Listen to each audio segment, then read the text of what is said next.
Welcome back. All right, I am using an 8x10 panel as usual, but for those of you who are new to me, most of these demonstrations are done on 8x10s just for the sake of the filming. You can do any size that you want. In fact, this setup, this arrangement of these hydrangeas would be gorgeous on a much bigger scale. All right, so I'm just using my Merige and my raw umber to tone with here, just with my brush. If you're wondering what the heck is Merige, all it is a speed drying medium. You do have to purchase it from oldmastersmerige.com. Be sure to check out the new updated supply list for all of my supplies and links to purchase.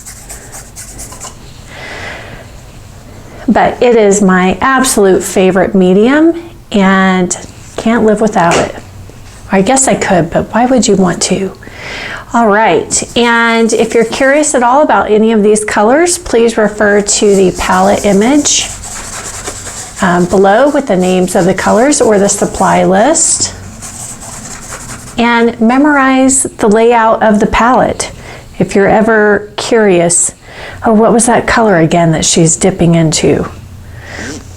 All right, so now that we've got this toned, and I just knocked it down a little bit with some paper towel, because this is such a big arrangement and I am really sizing this down to a small scale. That can be super tricky, you know, hard to do basically. And so I always recommend that you use these thirds, grid out your canvas into thirds, especially whenever you're sizing down smaller, so that you don't make your object or your objects too big on the canvas. And prime real estate of the canvas is in this zone. All right, so I'm just going to start right quick by, usually your main object, you don't want any bigger than say half the height of the canvas. So I'm just going to kind of envelope shape this in.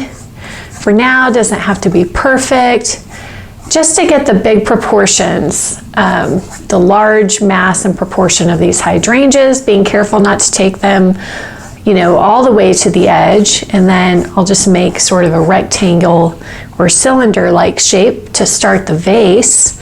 And then we do kind of have this S-curve type movement here with the hydrangea leaves in front and a few more blossoms that have been broken off. So I'll just kind of get a sense of, you know, their placement, rough sense of their placement and the amount of space that they take up.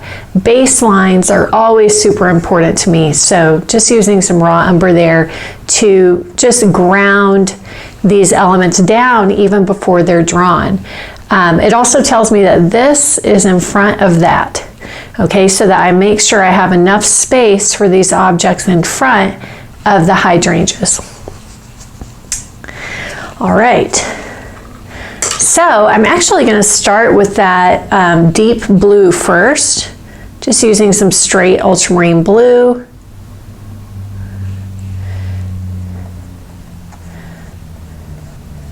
A lot of times people ask me about my brush size. This is a number 4.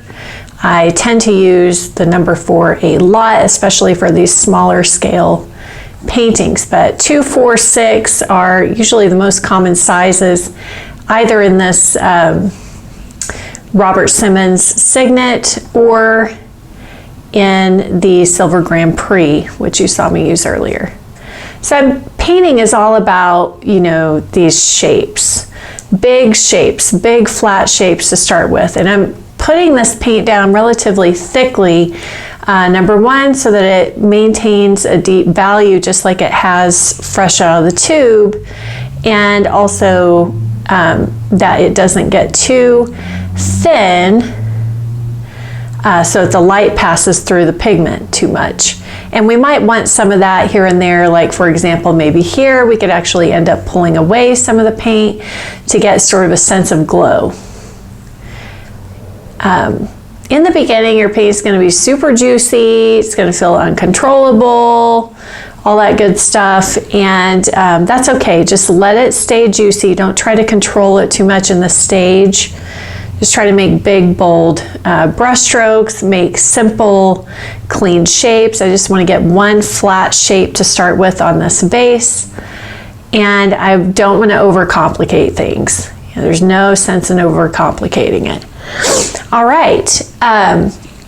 Okay, so next I've got some of that on my brush, so I'm just gonna take some of that and add some white to it to start to create the blue hydrangeas that are back behind. And notice how I designed the bouquet on purpose this way. The white in front and then the blue back behind, because I'm doing a lighter background. And it's gonna make painting, if I were to put the white against the background, it would, the white would get lost. The white flowers would be lost. All right, so when you're doing your own independent setups, you really do wanna think about that. How you layer things, how one value, might stand out against another value or color, or vice versa, how it might get lost. Okay, so we've got like this blue stuff all back here, and it's okay if it mixes in with that umber. If it goes a little darker, because a lot of that is in shadow, so I'm not worried about that. Okay, and then I see another little piece of it back here. All right, and then I don't use spirits to clean my brush with. I'm just gonna wipe my brush with the paper towel, and I'm gonna make a green here with my ivory black and cad yellow deep. And you know what? I'm gonna put some blue in there too, just to make it a little richer. One thing, if you're new to me, you'll notice is that I tend to only use one blue at a time. I usually pick either ultramarine or the phthalo or phthalo green cool or Prussian blue.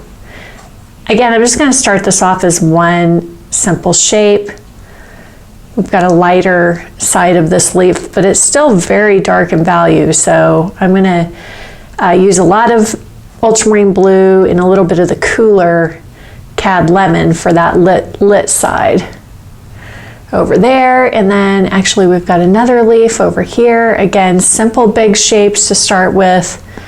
We've got some more green leaves over here. These start to get a little lighter, but I wouldn't reach for the white just yet. Just take it more green, I think. And that actually creates a little overlap. While I have that on my brush, I'm just gonna kind of follow through and get that color note in some other places. You notice too, I kind of keep these color mixtures separate so that when I do need to, it's very sloppy. It's not like it's organized per se, but here's my light yellow green, here's my deeper blue green, here's my darker, kind of warmer shadow green. So in other words, I don't just mix it all right into one pile. I've kind of got 3 different colors in one pile. But you do want to get all these darks built first, simply because the light is not going to have any power without the dark. So where there is light, there must be shadow. And I'm not being philosophical, although you could think of it that way for sure. But it's just reality. So you cannot have light without shadow and without darks. So if everything is light, nothing is light. So you do have to have some amount of darks on your canvas. And I find some people are scared of the darks and resist them, and it weakens their paintings because you always want to have value contrast in your painting. I'm going to go ahead and just get some highlight with a palette knife on this base. I always like to build a little focal point on the center of the form because that creates a lot of illusion of three-dimensionality, because no longer are we focusing on these outer edges. Now we're focusing on the middle of the object, the part of the object that's closest to us. All right, I need some more ultramarine here. Let's get some more of that out. I'm going to grab my big brush. We're going to do some ultramarine, some raw umber, and some yellow ochre to get the shadow side of the wall back here. Let's add a little bit of white into it.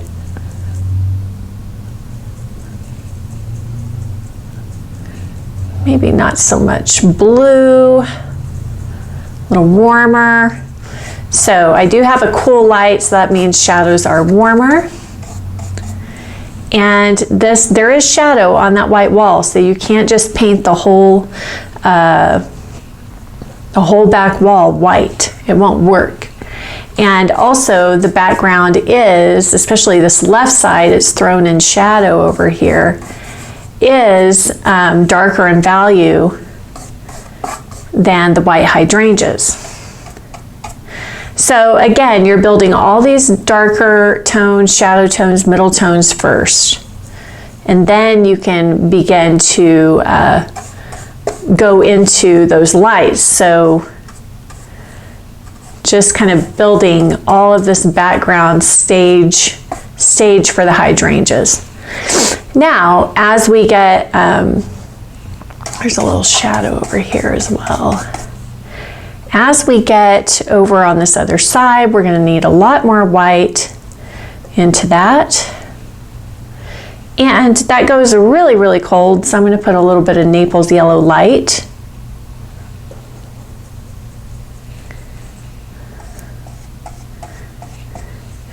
So, and the nice thing about this side, where we do have some white hydrangeas meeting adjacent to the back wall, is that there's shadow shapes on those white hydrangeas, which kind of drops their value a little bit.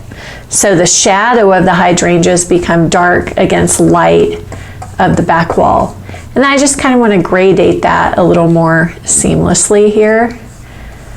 I don't want these back edges to be too hard right now, so it's okay if some of the paint kind of gets a little messy, a little sloppy. You lose, just paint right into some of this other stuff that you've already put down.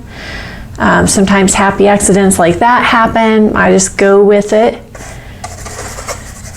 We want to really, one area that we do want to carve out a little bit more here is this vase. So, I do want to kind of keep that edge sharper for sure. And if you ever need to adjust the drawing or symmetry, all you need to do is just use your brush and the background color to carve something out. And notice the angle of my brush too. It's flat to the canvas. I'm just going to pull all that color in. These hog hair brushes hold so much paint, which is awesome. So if I really push and squeeze out, then all that medium and all that paint comes out of there. And I've got plenty of paint to put down on the tabletop plane. Now in the end, I might take like a soft hair brush. This is a Ruby Satin by the Silver Company. And in the end, what I would do is kind of come back in and just maybe get rid of some of these brush strokes, especially if they have a certain direction. I do like to go vertical in the background and less brush strokes back there so that it recedes more, and more horizontal on the tabletop plane, basically going with the planes that I'm painting. This is a horizontal plane laying flat, and then this is a perpendicular plane, upright plane. So up and down brush strokes are good for those kind of planes. Okay, so finally, let's get into some of these hydrangeas. I'm really wiping that paint out of my brush. All right, need more white. I'm still getting used to this palette. It is quite bigger than what I was working on last year. I'm sure you've noticed. And it's clean, imagine that. All right. So it feels a little bit awkward to me actually having so much mixing space. I'm used to much smaller mixing space. All right. Okay, so we need to begin first by identifying where are the shadow planes on these hydrangeas. All right, and this can be a very similar color to say what we had in the background. I'm going to use some Naples yellow, some raw umber, get kind of a warmish tone, and then I think a little blue would be nice. You could also do like blue and orange and white, you know, complements, but this is kind of my go-to mixture. All right, so hydrangeas are really just like these round spheres. Okay, so this side of the sphere here is in light. Our light source is coming from top left.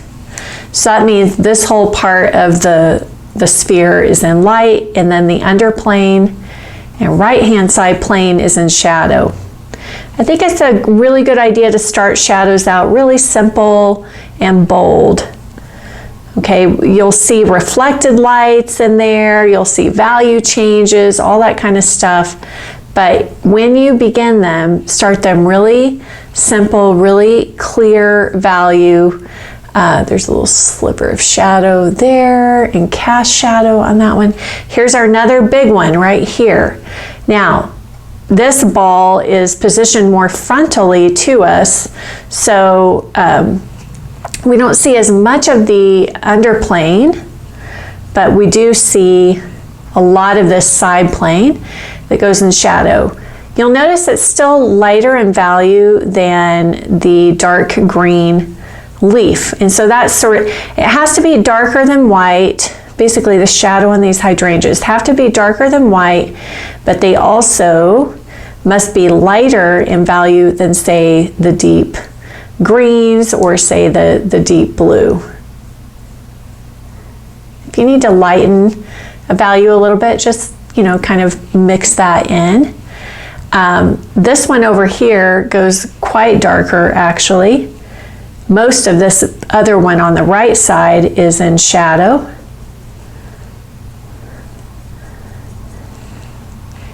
And we really want to look at the contour of this one. Keep your brush flat to the canvas.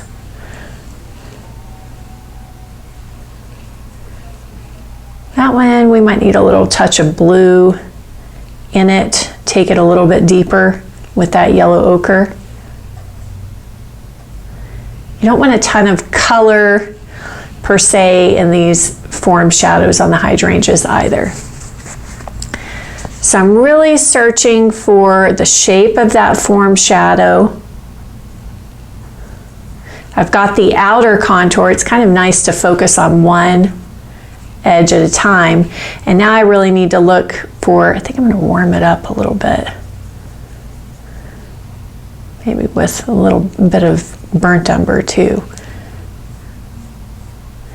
And now I want to look for the interior edge of that. I don't know why I got blue there. That's interesting. But what, it'll work. Just mix it in. Mistakes are not bad, you know. All right, so I do kind of want to wipe away some of that umber stuff that's under there. Or maybe some of the blue paint using a paper towel, or some of this edge. This is really kind of a skinny edge that's in light. Not much of this sphere is in light, this hydrangea sphere. All right. So we've got our basic shadow shapes here. You can take some more time than I can to, you know, finesse those shapes a little bit more. Actually, some of this blue, it would be really great if some more of that blue got up into this one. That's one way that you can, you know, marry your colors, is just, you know, if something's next to another color, just pull it into it. Especially white. You know, white is very reflective, so it really picks up a lot of the neighboring colors. Just before I go in, I just want to reestablish like this dark, a little bit more, this cast shadow on that leaf, a little bit darker, and then there's a little piece of leaf showing through here that goes a little bit darker, blue, cad yellow deep, some black, and then we have this hydrangea that I kind of, misplaced. I want to be careful that I don't let that just point us straight out of the canvas, so maybe I angle it a little more down than what it is. Same thing over here. So the nature of painting wet into wet sometimes is that you can lose your depth, lose your darks pretty quickly. So if you need to bring those back for more contrast, just re-hit them. And also you can lose your shapes. So, because you probably didn't hardly have a shape to begin with. But that is just the nature of alla prima or painting wet into wet. And so it's nothing to feel bad about. You just want to, just redefine those shapes and those values again. Okay.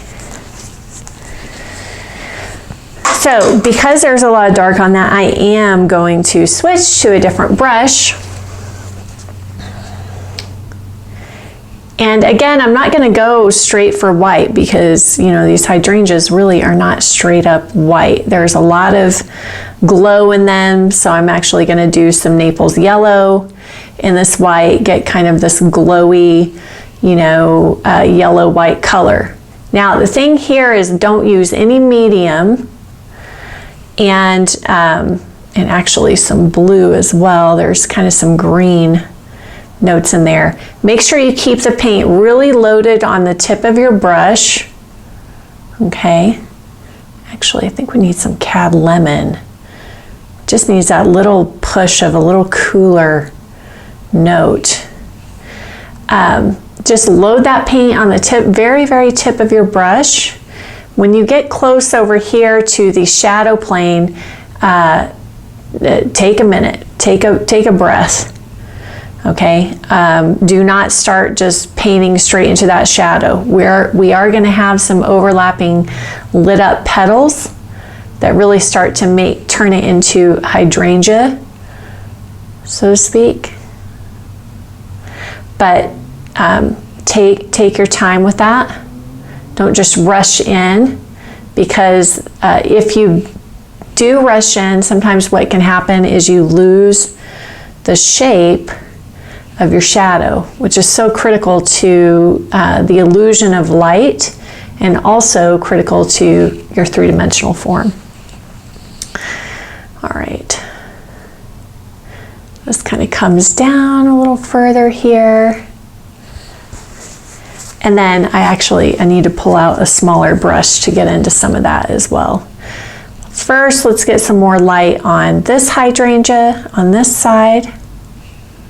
And you can see now how that looks so much more lit up than even the background. Even though the background is a higher key background, this still feels like the star of the show. It still feels lit up.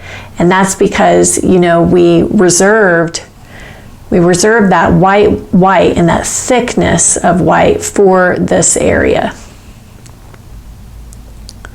So you really have to look for what is your star of the show, and make sure that you reserve the maximum hit of, let's say, sharpest edge, most lit up, basically the most contrast to the rest of the painting to really pull it forward. And we've got some beautiful overlap here in front of the blue, and some of that kind of mixes in, so that's okay.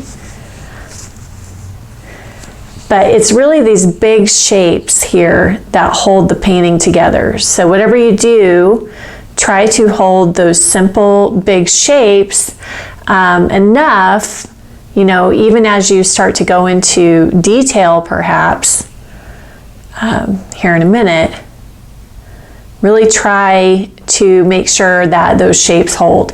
And that's why you'll hear artists talk a lot about, you know, standing back or getting away from their painting, especially if you're up close.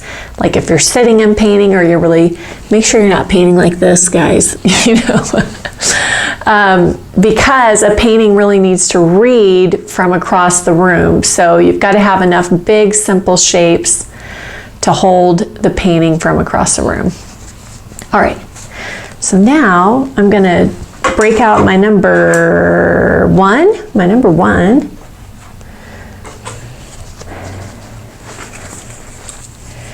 And we'll do a few of these petals that are encroaching into shadow territory. Super fast. Because you do have some that are lit up. Again, no medium here, just thick paint. And you want to make a sharp edge on the overlap. And really take your time here and study these hydrangea petals, which ones are really catching more light. Again, if some of them are really far over onto the shadow area, I may not even do them, just because it will be too abrupt of a change and will really break up that shape. So a few of these go a long way. You don't need to do very many.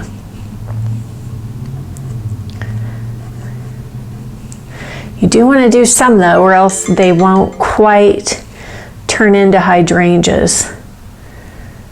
So I think painting is such a balance between you know, keeping things really bold and strong, and then also getting enough detail or nuance in to, you know, hold the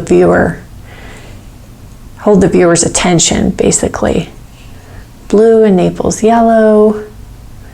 Get this a little bit cooler, a little bit more like background color as I get over to the shadow side.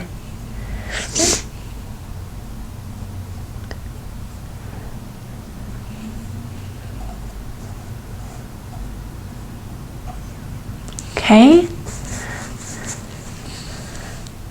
there are kind of some hits of light in here as well. And I think too, just quickly, like a little, we didn't really have time to get into the blue hydrangeas, but a little more kind of blue-green. Just a couple of petal strokes here on those blue hydrangeas where we see them. I think that'll be nice to kind of tie in with the white a little bit more. Use your adjacent colors to carve shapes out.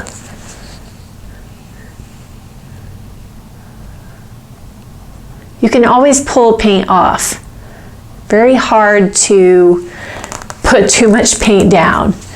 But it's more difficult to, if you're painting with little paint, to really make it look like something and to make it feel lively and look lively. All right, we do have some glow reflected light, kind of, or actually it's transmitted light, sort of passing through some of these petals. So I'm going to use just a little flavor of some yellow ochre and some Naples yellow or cad lemon to get that feeling of light passing through these petals. I'm slightly on the shadow side here, and as you can see, that can quickly go too yellow or too far, you know. So if it does, just add back in some umber or like a neutral to bring it back again.